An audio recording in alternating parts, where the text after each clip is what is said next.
Let's have a look at the good and the bad. Now, you've said to us we should put in the areas that we think is good. Have a go. And bearing in mind that, as I just said, you know, massively conflicted by. But I know that's bad for you because that's sugary. Yeah. Like people always say that's sugary cereal, fruit. Actually, you think fruit's good, but it's full of sugars. Yes. I'm going to go for quite a few fatty things here. I'm going to say full-fat yoghurt. Is that good for you?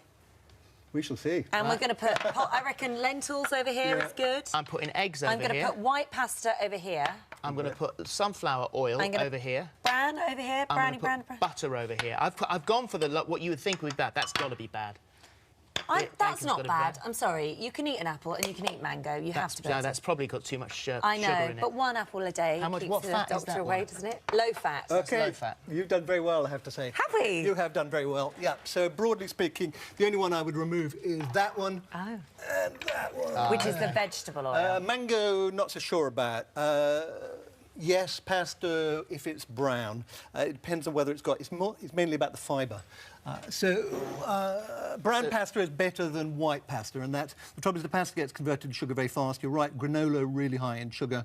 Problem with low-fat yoghurt is it's generally had most of the sort of nutrients stripped out of it because there are a lot of fat-soluble nutrients, and often when people eat low-fat yoghurt, they have to stick in sugar because it tastes dreadful otherwise. The bran flakes, unfortunately, are kind of around 30 to 40% sugar. They have a high, very high sugar. Those sneaky little things.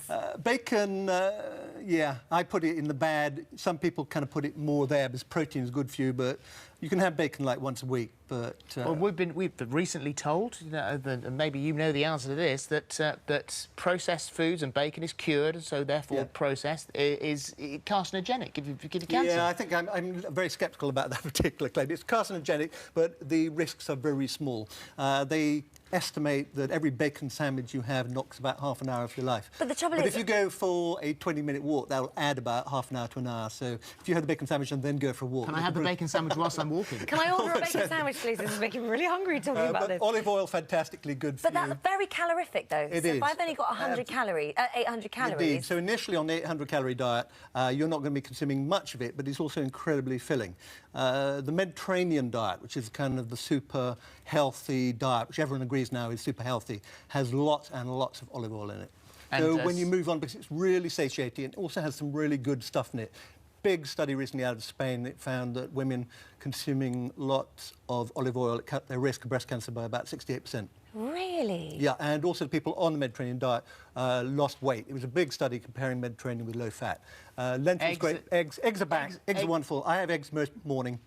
Butter, I have, you know, not huge amounts of it. Well, there's a vast amount of money gone into other spreads now, cholesterol-lowering spreads, all that sort of stuff. I'm very sceptical, I must admit. I'm very sceptical about them. I'm a fan of butter because I think it's probably as close as it gets to a kind of real food.